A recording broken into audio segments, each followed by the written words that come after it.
Hi, welcome to my channel Kanakadurga vlogs. ఈరోజు మనం 8 ఎకరాల్లో విస్తరించి ఉన్న కోటి లింగాల శ్రీ మహాకాళీ సహిత శ్రీ విశ్వేశ్వర శ్రీ మహాకాళేశ్వర దేవాలయం గురించి తెలుసుకుందాం. ఈ దేవాలయంలో బ్రహ్మసూత్రం కలిగిన శివలింగాన్ని ప్రతిష్ఠించారు. దానికి పూజ చూస్తే ఎంతో పుణ్యం. ఆ శివలింగానికి ఎడం వైపు విఘ్నేశ్వరుడు, అలాగే కుడివైపు మహాకాళి అమ్మవారిని ప్రతిష్ఠించారు. ఇక్కడ ఉన్న నంది చాలా పురాతనమైనది.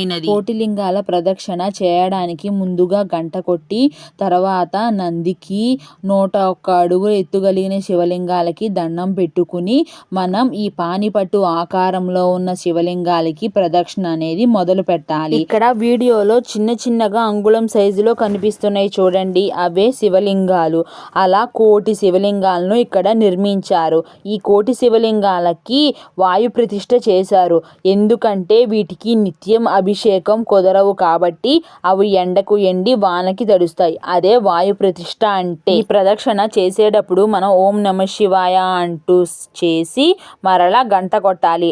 అప్పుడు మాత్రమే మన ప్రదక్షిణ కంప్లీట్ అవుతుంది. ఇప్పుడు ఇంకా ఇక్కడ ప్రస్తుతం 2 ఉపాలయాలు ఉన్నాయి. అందులో మొదటిది 10,000 పాల శివలింగాలు కలిగిన ఆలయం.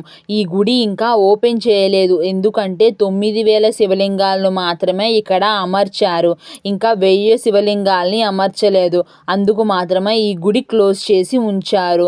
ఇదిగోండి, ఏ లైన్కి ఆ లైను సేమ్ సైజులో ఉన్న పాలరాతి శివలింగాలు కలిగిన ఆలయం.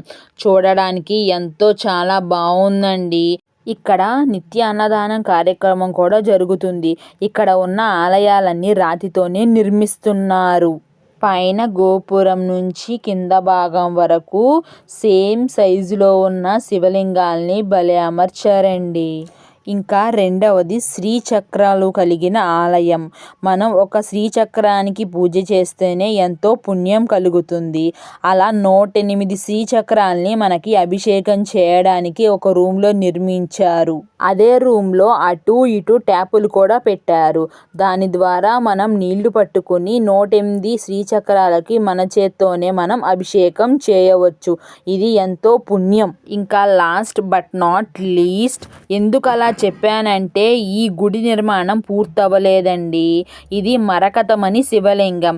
ఈ మరకతమణి శివలింగానికి మనం మన చేత్తోనే అభిషేకం చేయవచ్చు. ఓం నమ శివాయ, ఓం నమ శివాయ. మనం ఈ గుడిని దర్శించాలంటే గుంటూరు నుంచి నర్సరావుపేట వెళ్ళే దారిలో వేమవరం అనే ఊరి దగ్గర దిగాలి. ఆ ఊరి నుంచి ఒక 1/2 కిలోమీటర్ లోపలికి వెళ్ళాలండి, అంతే. ఇక్కడ బ్రహ్మసూత్రం కలిగిన శివలింగం ఉంది అని చెప్పాను కదా, దానికి పూజిస్తే ఎంతో పుణ్యమండి. Thank you for watching.